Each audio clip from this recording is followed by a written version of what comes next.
우리 다 같이 한 마음으로 사무엘하 1장 1절의 말씀 같이 합독해 보도록 하겠습니다.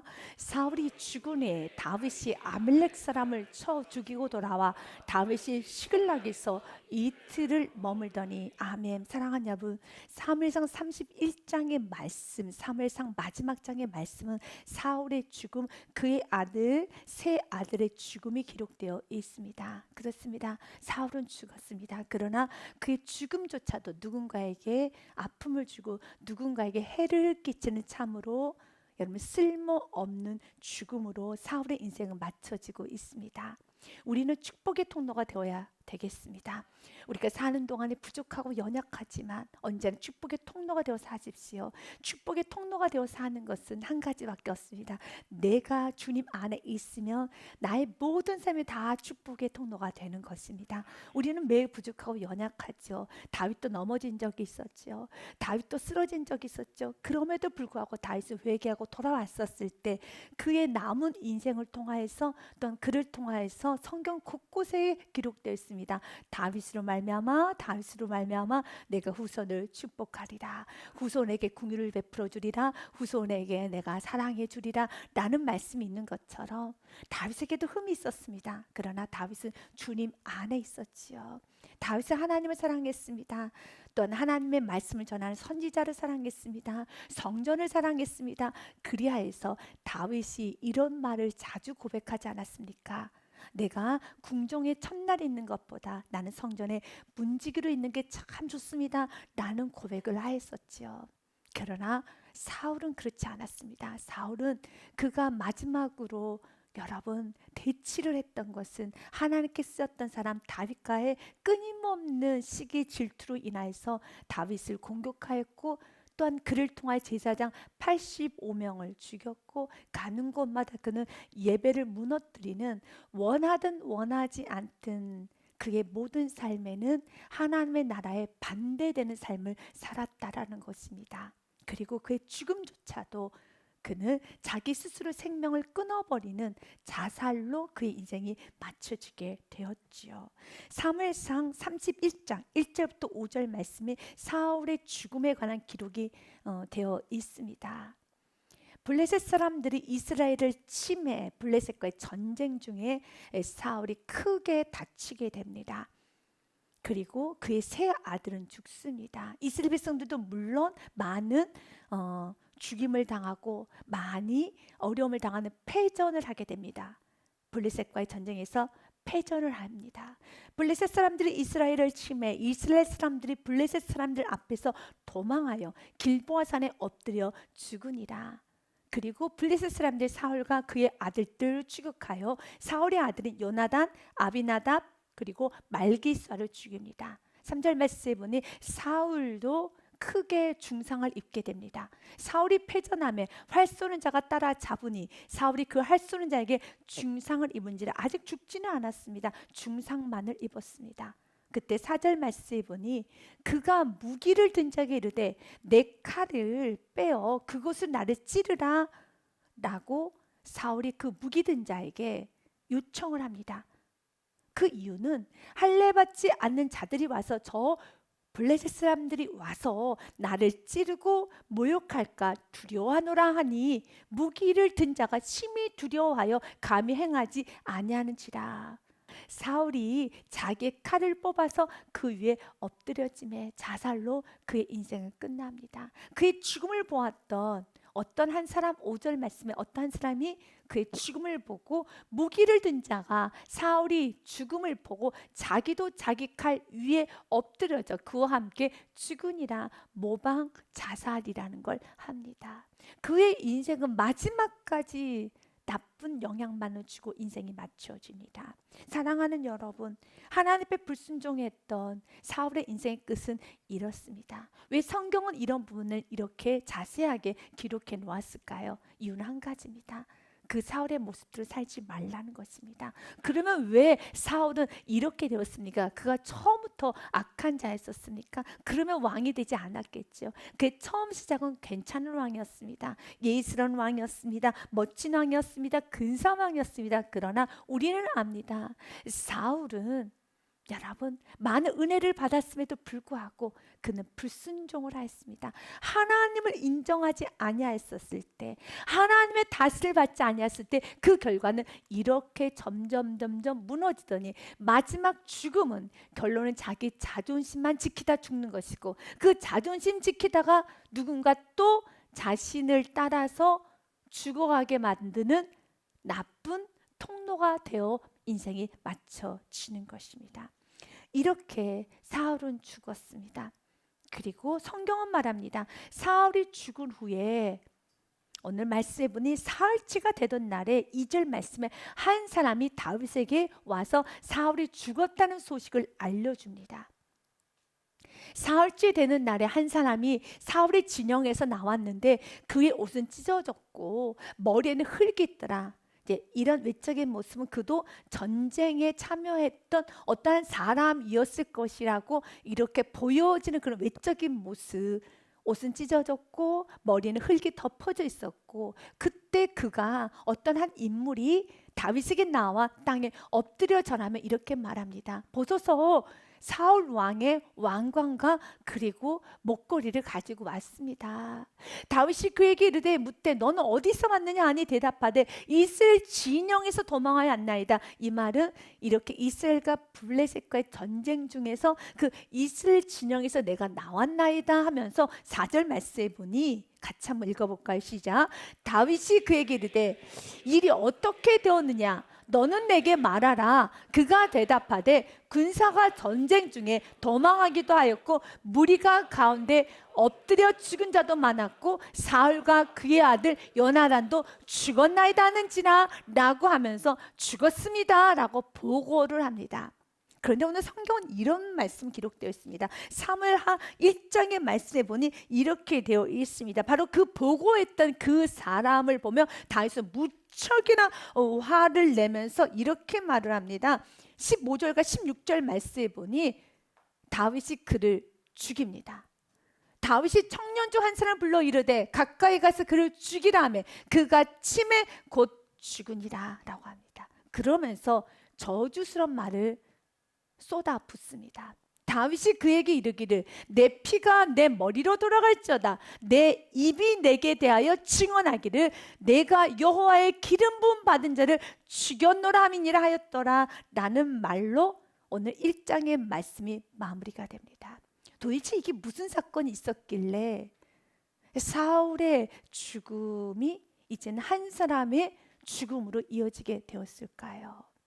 하나님은 오늘 본문의 말씀을 통해서 첫 번째 깨닫기 원합니다. 하나님께서는 생각의 이상의 과대망상을 품기를 원하지 않습니다. 언제나 하나님의 주권 아래 있다는 건 복입니다. 다윗과 사울의 가장 큰 차이점은 다윗은 하나님 앞에 두렵고 떨림으로 그는 엎드릴 수 있는 심령과 엎드릴 수 있는 마음과 생각이 있었습니다. 그러나 사울은 그렇게 하지 못했을 때 그 끝이 무엇인지 우리는 아주 잘 압니다. 또한 오늘 그 사람이란 어떤 한 인물이 나옵니다. 그 사람도 그는 하나님의 주권이라는 개념이 없었습니다. 그는 헛된 생각을 품었다는 것입니다. 그래서 내가 헛된 생각을 품지 않고 하나님 주권 아래서 겸손하게 생각하는 건 은혜 중에 은혜입니다. 오늘 이 사람이 왜 죽었는가? 거짓말하다 죽었습니다. 어떤 거짓말을 하였는가? 본문의 말씀에 보니 5절부터 본문의 사건의 내용은 이렇게 진행을 합니다. 다윗이 자기에게 알리는 청년에게 묻되 사울과 그 아들 요나단이 죽은 줄 너는 어떻게 알았느냐라고 묻습니다. 너 도대체 어떻게 알았는데? 라고 하면 제가 보았는데요 라고 말하면 되는 겁니다. 제가 죽은 걸 보았어요 라고 말하면 되는 겁니다. 그런데 그렇게 하지 않고 자기가 죽였습니다 라는 말을 합니다. 6절과 7절 말씀해 보니 그에게 알리는 청년이 이르되 내가 우연히 길보아 산에 올라가 보니 사울이 자기 창에 기대고 병과 기병은 그를 급히 따르는데 사울이 아직 죽지 않았고요. 자기 창에 이렇게 기대고 있었고 그리고 병과 기병은 그를 급히 따르고 있었는데요. 7절 말씀해 보니 사울이 자신에게 이런 말을 했다라는 겁니다. 사울이 뒤로 돌아 나를 보고 부르시기로 내가 대답하되 내가 여기 있나이다 라고 말을 했다라는 것입니다. 대본을 쓰고 있습니다. 사랑하는 여러분, 인생 가운데 이런 나쁜 대본을 쓰면 안 돼요. 하나님은 살아계십니다. 하나님 역사하십니다. 반드시 그 거짓말에 대한 대가는 반드시 치러지게 되어 있을 것입니다. 그래서 잠언 12장의 말씀 19절 말씀에 보면 이렇게 말을 합니다. 진실한 입술은 영원히 보존되거니와 거짓 혀는 잠시 동안만 있을 뿐이라. 순간순간 말을 바꾸고 순간순간 자기 이권에 따라 움직이고 순간순간 자신의 여러 가지 상황에 따라 임기응변적으로 말을 하는 것이 습관이 되어버린다면 여러분들이 많이 기도하고 또 많이 노력하시고 그리고 또한 가족의 도움을 받으셔야 돼요. 또한 여러분이 깊이 상담이란 것도 받으셔서 반드시 그거는 고쳐야 되는 병입니다. 이거는 질병 중에 하나입니다. 그래서 우리가 허언증 환자라는 것도 있습니다. 굳이 그렇게 거짓말하지 않아도 될 것인데 금방 들통날 거짓말을 순간적으로 하는 그런 습관적 거짓말이 있습니다. 끊어내셔야 합니다. 여러분, 금방 들통날 거짓말을 습관적으로 합니다. 그런데 문제는 자기 스스로가 그렇게 거짓말하고 있다라고 생각을 안 하는 게 문제라는 거예요. 그래서 내가 진실이 사는 것도 축복입니다. 지금 사랑하는 여러분, 사울도 그렇고 이 청년도 그렇습니다. 자신이 지금 이렇게 큰 죄를 범하고 있다는 것조차도 알지 못합니다. 그래서 여러분들이 죄에 민감할 수 있다는 건 축복이죠. 잠언 12장 22절의 말씀도 같이 보겠습니다. 같이 읽어볼까요? 시작. 거짓 입술은 여호와께 미움을 받아도 진실하게 행하는 자는 그의 기뻐하심을 받느니라. 아멘. 거짓된 입술은 여호와께 미움을 받습니다. 하나님이 미워하십니다. 그러면서 주님께서는 이렇게 말을 합니다. 시편 말씀 31편 말씀에 보니 23절에 너희 모든 성도들아 여호와를 사랑하라. 여호와께서는 진실한 자를 보아시고 교만한 자에게 행하는 자에게 엄중히 갚으시느니라. 아멘. 하나님은 어떤 자를 보호하신다고요? 진실한 자를 보호하십니다. 여러분의 입술이 진실한 입술이 되기를 날마다 기도하셔야 돼요. 그리고 여러분의 입술이 진실한 입술이 되기를 주님께 기도하며 더 나아가서 그 일을 위하여서 오늘 성경은 말합니다. 하나님을 사랑하셔야 돼요. 여러분 안에 물질에 대한 욕심이 있으면 원하든 원하지 않든 거짓말을 많이 하게 돼 있어요. 내 안에 세상이 있으면 원하든 원하지 않든 내 위주로 말을 바꾸며 입술에 거짓말이 끊어지지 않게 되어 있어요. 이건 인간의 본능과 같아요. 그래서 내 안의 욕심과 내 안의 정욕과 내 안에 내가 원하는 것이 하나님과 뜻과 반대되는 것이 있다라면 언제든지 내 안에 있는 것 때문에 나는 거짓말을 하게끔 되어 있다라는 거예요. 오늘 주님은 그래서 우리에게 말하는 겁니다. 너희 모든 성도들아 여호와를 사랑하라. 세상을 사랑하지 말고 물질을 사랑하지 말고 여러분 세상 모든 정욕을 사랑하지 말고 하나님을 사랑해야지만 내 안에 있는 모든 죄들이 끊어져요. 끊어집니다. 여러분이 축복된 말을 하고 싶으시고 여러분이 진실된 말을 하며 하나님께 영광 올려드리며 은혜스러운 말을 하기를 원한다면 마음이 고쳐져야 돼요. 내 마음에 주님을 향한 사랑과 주님을 향한 이 뜨거움과 주님의 일을 하고 싶어하는 그 주님을 사랑하는 마음이 있어야 돼요. 그러면 자연스럽게 우리들의 삶 가운데도 진실함이 꽃이 피기 시작하는 겁니다. 오늘 그가 다윗에게 이렇게 구합니다. 7절 말씀에 보니 사울이라는 왕이 제가 가고 있었는데요 저를 부르더라고요. 사울이 뒤로 돌아 나를 보고 부르시기를 내가 대답하되 내가 여기 있나이다 한지 그때 사울이 나에게 말하기를 내게 이르되 너는 누구냐 하시기로 내가 그에게 대답하되 나는 아멜렉 사람이니이다 한즉 그때 또 내게 말씀하시기를 이렇게 부탁을 하시더라고요. 또 내게 이르시되 내 목숨이 아직 내게 완전히 있으므로 내가 고통 중에 있나니 청하건대 너는 내 곁에 서서 나를 죽이라 하시기로 10절 말씀에 그가 엎드러진 후에는 살 수 없는 줄 내가 알고 확인하고 그의 곁에 서서 죽이고 그의 머리에는 왕관과 팔에 있는 고리를 벗겨서 내 주께로, 여기서 주께로는 다윗을 말합니다. 내 주께로 가져왔나이다 하니라 라고 말을 합니다. 우리는 알죠. 사울은 자살했잖아요. 사무엘상 31장 4절 말씀처럼 사울이 누군가에게 부탁을 했어요. 날 좀 죽여달라고. 내가 이 블레셋 사람 손에 죽는 게 원하지 않습니다 라고 죽여달라고 부탁을 했어요. 그러나 그 누구도 무기를 든 자가 심히 두려워하여 감히 행하지 아니하는지라. 이에 사울이 자기의 칼을 뽑아서 그 위에 엎드려지매 사울이 자기의 칼을 뽑아서 그 위에 엎드려졌죠. 그런데 오늘 그 아멜렉 사람은 뭐라고 말합니까? 내가 10절 말씀해 보니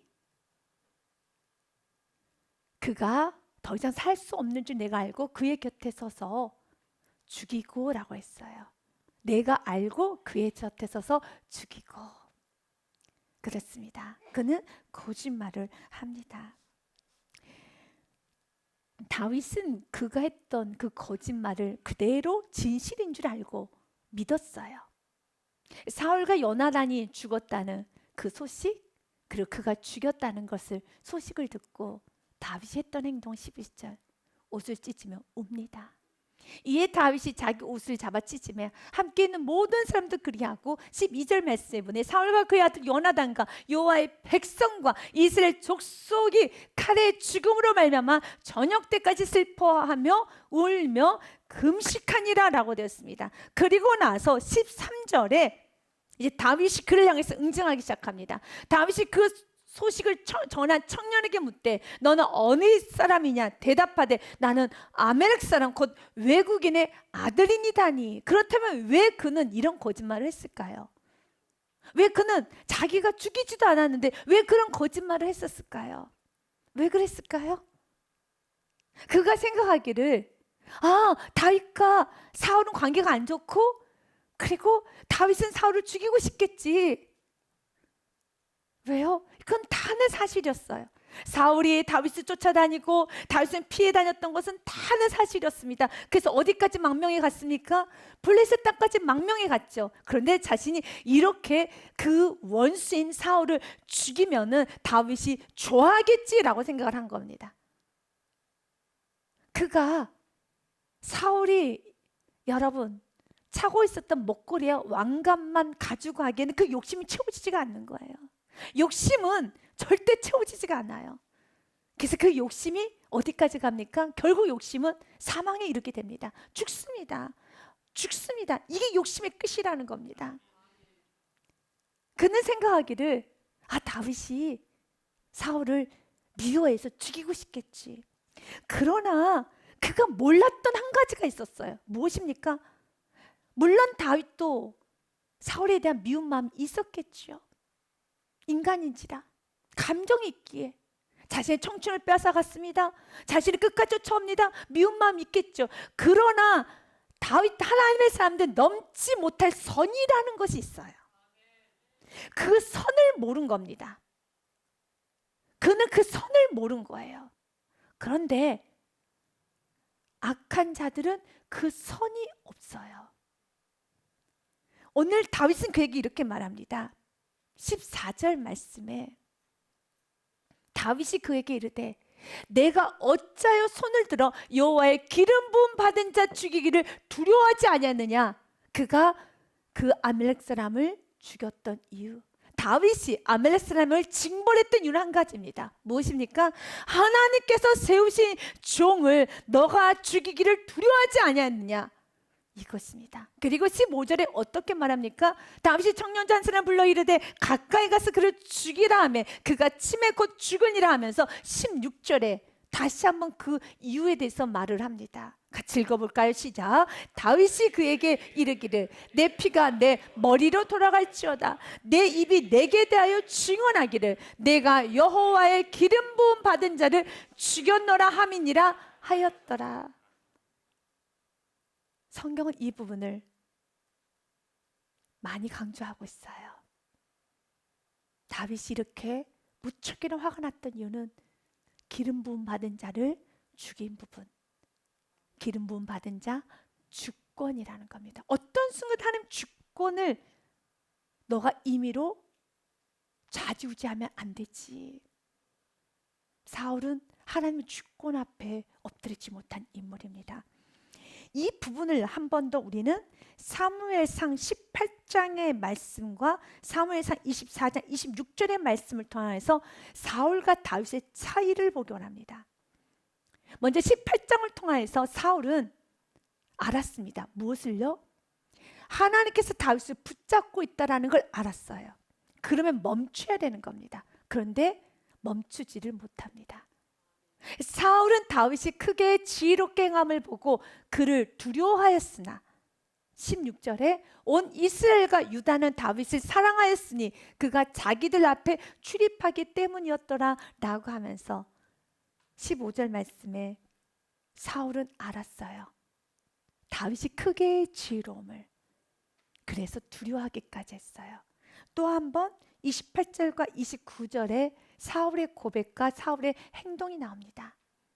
여호와께서 다윗과 함께 계심을 사울이 보고 알았다라고 되어 있어요. 아, 하나님이 지금 일하고 계시는구나. 하나님 지금 나에게 경고하고 계시는구나. 하나님 지금 나에게 관여하고 계시는구나. 하나님 지금 나에게 이렇게 말씀하시는구나 라고 알았어요. 모르지 않아요. 알았어요. 사랑하는 여러분, 다윗이 왜 그 청년을 징벌하였습니까? 어찌 하나님께서 기름 부은 자를, 하나님의 주권을 왜 사울이 이렇게 비참하게 죽었습니까? 사울이 모르지 않아요. 알아요. 결국 사울은 다윗과의 관계 문제가 아닙니다. 이 아멜렉은 사울이 이미 죽었는데 자기가 죽은 자를 향해서 자기가 죽었다고 거짓말한 것이에요. 이 거짓말을 한 거, 이것으로 해서 그가 죽임을 당합니다. 결국 이 모든 사건의 공통적인 한 부분이 나오죠. 어떤 부분입니까? 하나님의 주권이에요. 하나님의 주권. 그래서 성경은 말합니다. 알았다고요, 사울이. 여호와께서 다윗과 함께 계시면 사울이 보고 알았고, 그러면은 알았으면 어떻게 됩니까? 두렵고 떨림으로 멈춰야 되는 겁니다. 그러나 그 아멜렉 청년은 멈추지 못하고 그는 죽였던 것처럼 오늘 사울도 마찬가지예요. 28절 말씀에 사울이 보고 알았지만 29절로 가면 안 됩니다. 그런데 29절로 갑니다.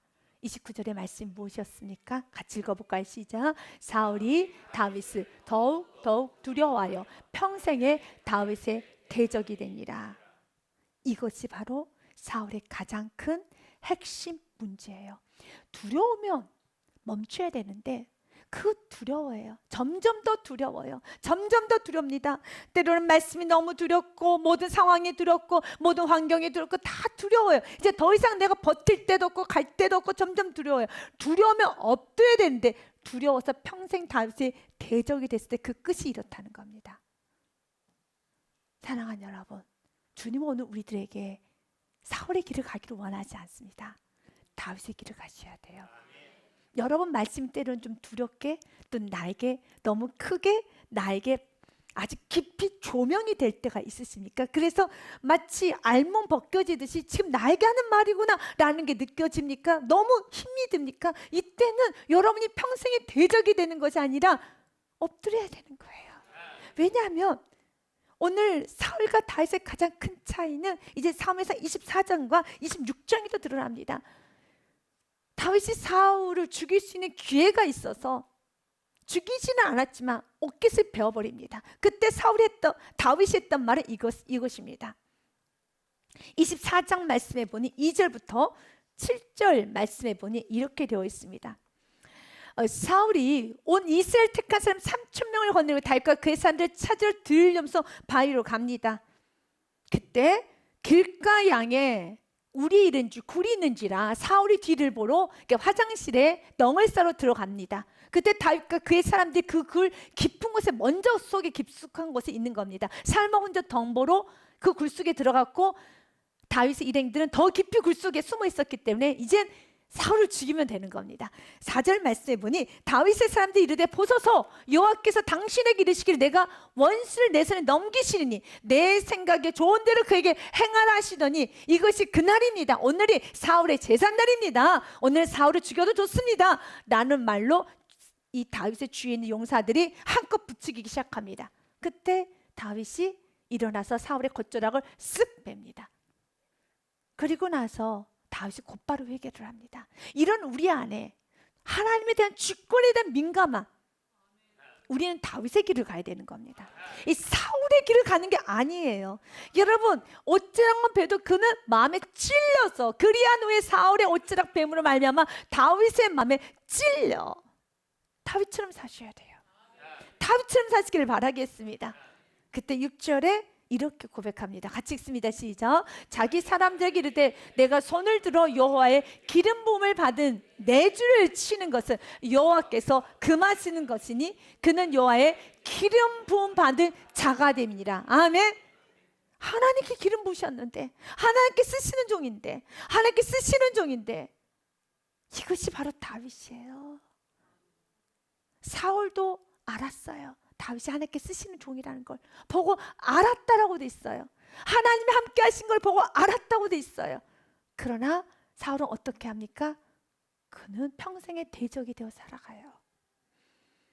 이때 사울이 다윗에게 24장에 보면은 다윗이 자신을 죽이지 않고 선대했던 그 모든 사실을 알고 다윗에게 사울이 용서를 구하는 말씀이 있어요.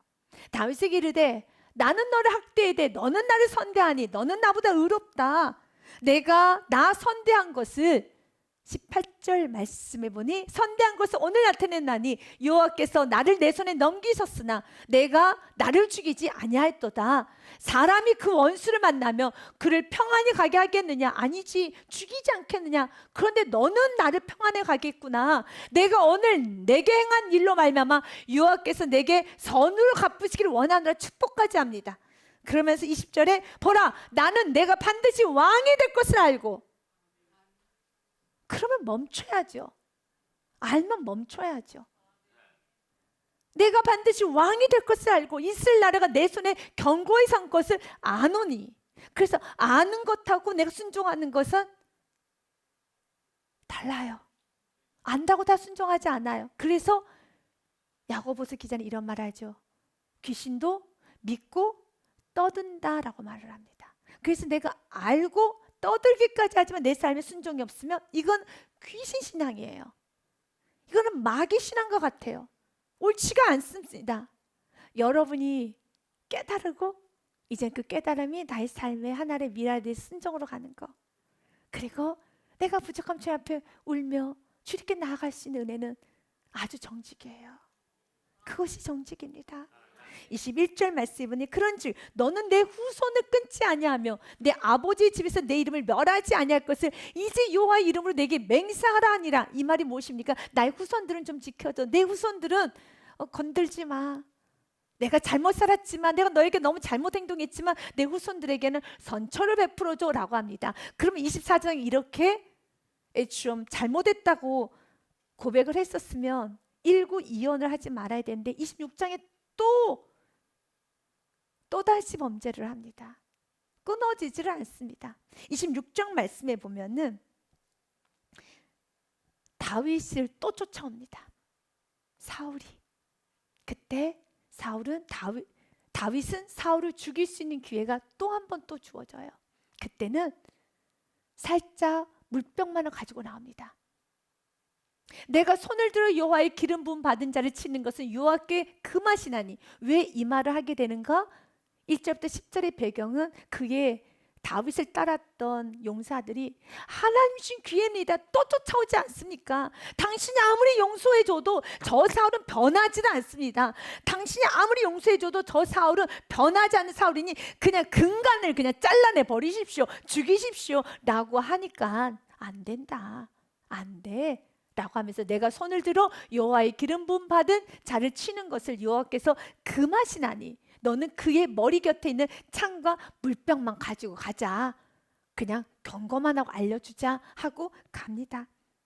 그때 12절에 보니 다윗이 사울의 머리 곁에서 창과 물병을 가지고 떠나가되 아무도 보거나 눈치채지도 못하고 깨어있는 사람도 없었으니 이는 여호와께서 그들을 깊이 잠들게 하셨으므로 그들이 다 잠들어 있었기 때문이었더라.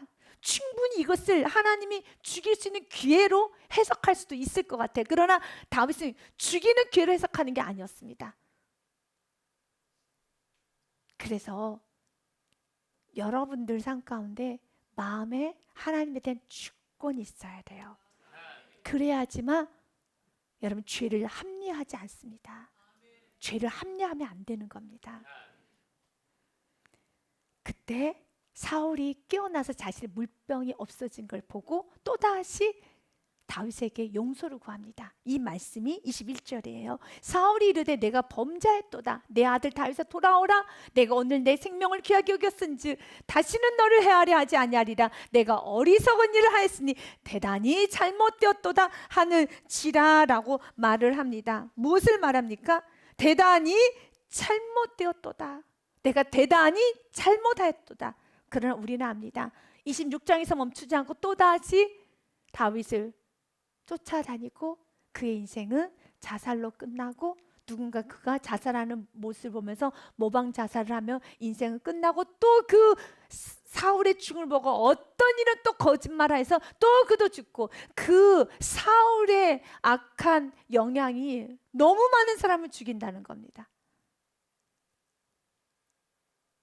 이 중심에는 사울이 있어요. 사랑하는 여러분, 사울이 무엇에 씹혔습니까? 예배 씹혔었죠. 순종 같은 불순종을 일삼았죠. 주님께서는 아멜렉을 진멸하라고 했으나 순종 같은 불순종을 일삼고 좋은 것만 남기고 나쁜 것만 허드렛 것만 진멸했어요. 주님은 우리가 순종을 하되 허드렛 것만 순종하고 정말 핵심적인 건 순종하지 않고 남겨두고 좋은 건 남겨두고 허드렛 것만 내가 순종하고 순종 같은 불순종을 하면서 계속 시간을 이어간다라면 그 결과는 성경 말씀 그대로입니다. 사랑하는 여러분, 주님께서는 오늘 우리들에게 다윗의 길을 가기를 원합니다. 이 악한 아멜렉의 길을 가기를 원하지가 않습니다. 여러분, 왜 사람들은 사기를 할까요?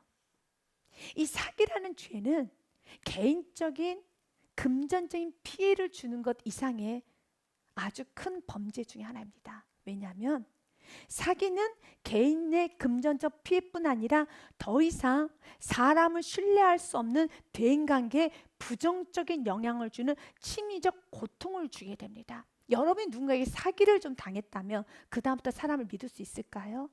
그 다음부터 여러분은 뭔가에 투자를 하고 사업을 하는 것은 쉬울까요? 무척 어렵습니다. 그렇기 때문에 이것은 믿고 신뢰할 수 있는 사회로 만들지 못하는 사회 붕괴까지 일으키는 큰 중죄의 범이 바로 사기죄예요. 주님은 오늘 우리들 안에 이렇게 누군가가 신뢰하지 못하도록 우리가 자주 거짓말을 하고 진실하게 살지 못하면 누군가는 계속 신뢰하지 못하게 하는 겁니다. 주님은 우리가 이런 부분이 끊어지기를 원합니다. 그러면서 사기를 치는 사람의 심리에는 이런 심리가 있다고 합니다. 첫째, 자기 중심적인 사고를 하고 있기 때문에 그는 타인의 고통과 그 후에 일어나게 될 책임의식이 없다라고 합니다. 그리고 두 번째는 위험에 대한 둔감하고 더 나아가서 자신이 했던 말과 행동에 대한 인식이 매우 약하다고 합니다. 그래서 자신이 무슨 말을 하고 무슨 행동을 하는 것에 대한 스스로에 대한 인식이 없다라는 것이죠. 그리고 또한 세 번째는 인식이 없기 때문에 그 후에 일어나게 될 책임에 대한 결과조차도 인식을 못하고 있다고 합니다. 그리고 네 번째, 자기 합리화가 무척 강하여서 이런 말들을 자주 한다고 합니다. 모두가 이렇게 한다. 자신도 피해자다. 상대방이 어리석어서 속은 것이다 라고 말을 합니다. 여러분이 직장 생활을 할 때 쉽게 거짓말을 한다는 건 그 사람이 내 말을 속아 넘어갈 수도 있다라는 이 정도는 눈 감아 줄 것이고 이 정도 내가 얼마든지 내 힘으로 은폐할 수 있다는 모든 생각 버리시고, 아주 작은 사람이라도 절대로 세상을 쉽게 사는 게 아니야, 세상은 그렇게 사는 게 아니지라는 그런 마음가짐으로 사는 건 복입니다. 참 복이 될 수 있습니다. 언제나 깨끗하고 진실된 마음으로 살아야 되겠습니다.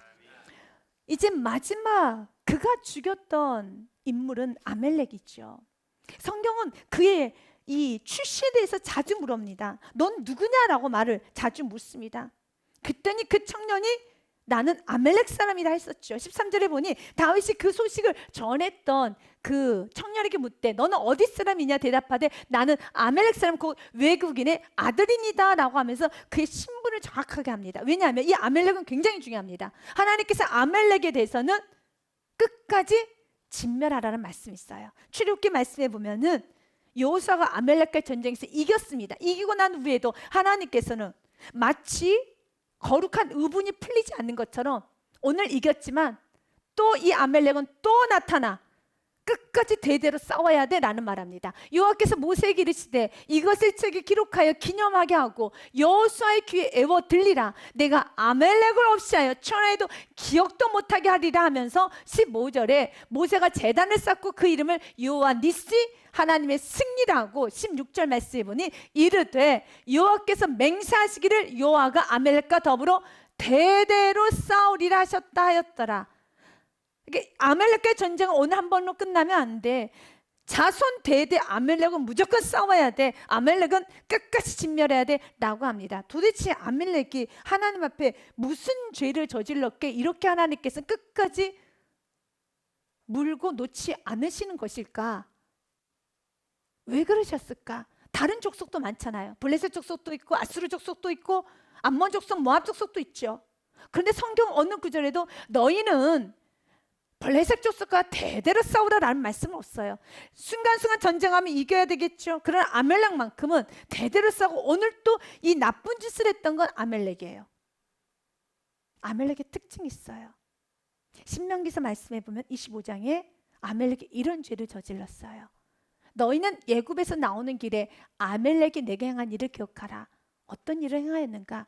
곧 그들이 너를 길에서 만나 내가 피곤할 때 내 뒤에 떨어진 약한 자들을 쳤고 하나님을 두려워하지 아니하였느니라. 이것이 아멜렉의 죄예요. 그래서 19절에 그러므로 내 하나님 여호와께서 내게 기업으로 주어 차지하게 하신 땅에서 내 하나님 여호와께서 사방에 있는 모든 적군으로부터 내게 안식을 주실 때 너는 천하에서 아멜렉에 대한 기억을 지워버리라. 너는 잊지 말지니라. 사실 아멜렉이 지었던 18절의 죄가 우리가 세상적인 관점에서 보면 그렇게 큰 죄이죠. 당연히 큰 죄이죠. 그렇지만 수천 명을 학살한 죄도 아니고 바로왕과 같은 애굽의 바로왕과 같이 지었던 죄도 아닙니다.